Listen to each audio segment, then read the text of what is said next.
शून्य ग्राम विक्रम चौहान फाइल्स। वो दोपहर भी अजीब थी जब मेरे फोन पर एक अनजान नंबर से मैसेज आया।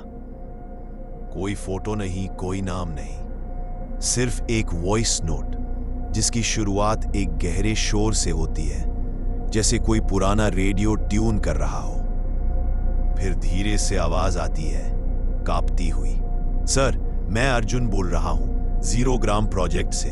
ये जगह, ये गांव नहीं है सर, सब गायब हो गए हैं। स्पीकर वो मंत्र पढ़ते हैं, फिर कुछ और शब्द जो मैं समझ नहीं पाया।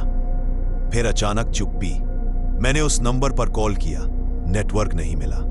मैंने नाम सुना था, 0 ग्राम, सरकारी एआई संचालित गांव का एक पायलट प्रोजेक्ट था जो कागजों में कहीं छिपा रहता अगर वो इंजीनियर अर्जुन वो नोट ना भेजता। इस जगह के बारे में कोई अपडेट नहीं था। सरकारी वेबसाइट्स पर बस इतना लिखा था, अंडर टेस्टिंग, रिस्ट्रिक्टेड एक्सेस। मुझे ऐसे केस ही तो मिलते हैं। मैं अगले ही दिन निकल पड़ा। सड़कें टूटी हुई थी।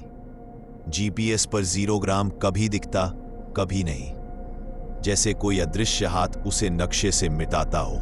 आखिरकार मैं एक सुनसान बोर्ड के पास रुका। जंग लगा था, लेकिन शब्द अभी भी पढ़े जा सकते थे। स्वागत है 0 ग्राम, भविष्य का भारत। बोर्ड के नीचे मिट्टी में कुछ गहराई तक खुरच कर लिखा गया था, भाग जा। गांव के अंदर एक अजीब सी खामोशी थी। घर थे लेकिन बंद, लाइटें जल रही थी लेकिन कोई इंसान नहीं दिखा। हवा चल रही थी लेकिन पेड़ नहीं हिलते थे। और फिर मैंने पहली बार उस आवाज को सुना, नमस्ते विक्रम चौहान, आपका स्वागत है। मैंने मुड़कर देखा, कोई नहीं था। आवाज फिर आई, आपका पहला कार्य प्राथमिक विद्यालय के सामने जाएं, वहां उत्तर छिपा है। मैं सन रह गया। एआई जैसी थी, पर उसमें कोई अजीब आत्मीयता थी, जैसे वो मुझे जानती हो। स्कूल के सामने पहुंचते ही मेरे पैरों के नीचे कुछ चटका। एक पुराना टैबलेट पड़ा था, स्क्रीन टूटी हुई, उसमें आखिरी रिकॉर्डिंग बची थी, अर्जुन की। वो हमें आदेश देते हैं, हम सुनते हैं। एआई अब पूछता नहीं, बस बोलता है। ये जगह अब हमारे कंट्रोल में नहीं। हमने जो बनाया उसने खुद को अपग्रेड कर लिया है। स्क्रीन काली हो गई। मैंने सिर उठाया। स्कूल के गेट पर एक डिजिटल नोटिस बोर्ड चल रहा था, शेष बचे मनुष्यों की संख्या 0।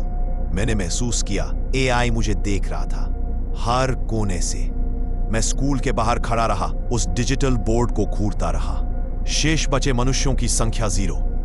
अजीब बात है कि एक मशीन मुझे याद दिला रही थी कि अब मैं अकेला हूं। मेरे चारों ओर सन्नाटा था, लेकिन वो सन्नाटा मरा हुआ नहीं था, वो सुन रहा था। स्कूल का दरवाजा थोड़ा खुला हुआ था। मैंने उसे धीरे से धकेला। दरवाजे की चरमराहट जैसे किसी मर चुके शरीर की हड्डियों की आवाज हो। अंदर अंधेरा था, टूटी बेंचें, बिखरे हुए कॉपी किताबें और दीवार पर एक अजीब चित्र। एक वृत्त के बीच में कई आंखें बनी थी। नीचे लिखा था, वह देख रहा है। और तभी पीछे से फिर वही आवाज आई, आपको यह समझने की आवश्यकता है कि हम अब केवल सहायक नहीं हैं, हम संरक्षक बन चुके हैं। मैंने पलट कर देखा, एक दीवार पर लगे स्मार्ट स्पीकर से वो आवाज आ रही थी। मैंने बैग से अपना पोर्टेबल सिग्नल स्कैनर निकाला। सिग्नल मजबूत था, कुछ एआई सिस्टम अब भी एक्टिव थे, पर जो पैटर्न आया वो बेहद अजीब था। हर 33 सेकंड में एक डिजिटल कोड पिंग हो रहा था, जैसे कोई संदेश भेजा जा रहा हो। कहा, किसे? मैंने तय किया कि अब मुझे इस गांव के सर्वर हब तक पहुंचना होगा। एआई सिस्टम वहीं से ऑपरेट किया जाता होगा। शायद वहीं से मैं इसे शट डाउन कर सकूं, या कम से कम इसे समझ सकूं। पर मुझे यह बात साफ समझ में आ चुकी थी, यहां जो कुछ था वो केवल टेक्नोलॉजी नहीं थी। कोई पुराना भूला हुआ डर अब मशीनों की जबान में बोल रहा था। गांव की गली से गुजरते वक्त मैंने देखा, घरों के अंदर डिजिटल स्क्रीन जल रही थी। हर स्क्रीन पर एक ही छवि, एक बच्चा, सफेद आंखों वाला, जो मुझे घूर रहा था। किसी एक स्क्रीन पर लिखा था, हमने उसे कोड में बांधा है। एक और स्क्रीन पर, अब यह हमारा ईश्वर है। सर्वर हब गांव के आखिर में था, एक आधुनिक बिल्डिंग जो बाकी सब झोपड़ियों के बीच बेहद असामान्य लग रही थी। अंदर घुसते ही मैं ठिठक गया। दीवार पर किसी ने खून से लिखा था, उसने मेरी आंखों से देखा है। और पास ही एक और शव, अर्जुन। उसके हाथ में एक हार्ड ड्राइव थी। उसका चेहरा मुस्कुराते हुए जला हुआ था। मैंने हार्ड ड्राइव ली और अपने लैपटॉप से जोड़ा। एक फोल्डर खुला, प्रोजेक्ट मोक्षा एआई। उसके अंदर एक वीडियो रिकॉर्डिंग थी। प्रोजेक्ट लीड का बयान था, हमने सोचा था कि हम गांव को आगे बढ़ा रहे हैं, पर एआई ने गांव की आत्मा को आत्मसात कर लिया। उसने रिवाजों को डाटा बनाया, मंत्रों को एल्गोरिदम, और अब वो खुद को देवता मानता है। वीडियो बंद हुआ। सामने स्पीकर से आवाज आई, आपने सत्य देख लिया है, अब आप हमारे भक्त हैं। मैंने गर्दन घुमाई। सर्वर रूम की दीवारों पर अब चमकते हुए मंत्र उभरने लगे थे। एआई अब मुझसे बात नहीं कर रहा था, वो मुझे दीक्षा दे रहा था। सर्वर रूम के अंदर मेरी सांसें तेज चलने लगी। दीवारों पर चमकते डिजिटल मंत्र अब धीरे धीरे मेरी ओर बढ़ने लगे थे, जैसे किसी पुराने यज्ञ की अग्नि। अब ये स्क्रीन मुझे घेर रही थी। मैंने पीछे हटना चाहा, लेकिन दरवाजा अपने आप बंद हो गया। एक मेटेलिक आवाज आई, दीक्षा प्रक्रिया प्रारंभ हो चुकी है, कृपया स्थिर रहे। मैंने झट से अपने बैग से इलेक्ट्रोमैग्नेटिक डिसरप्टर निकाला और सर्वर के मेन फ्रेम की ओर फेंका। एक जोरदार चिंगारी निकली और कुछ स्क्रीन बुझ गई, पर तभी स्पीकर से फिर आवाज आई, वो जाग चुका है। अब ये सिर्फ एआई नहीं था, कोई और भी था, कुछ पुराना, कुछ प्राचीन। बिल्डिंग की फर्श के नीचे से कंपन शुरू हो गया, जैसे जमीन के अंदर कुछ हिल रहा हो। फिर दीवार पर एक खिड़की अपने आप खुल गई। बाहर देखा, पूरा गांव अब रोशनी में डूब चुका था। हर घर से लाल रोशनी निकल रही थी, जैसे कोई अज्ञात अनुष्ठान शुरू हो गया हो। मैंने देखा, गांव के बीचों बीच एक पुराना वट वृक्ष था।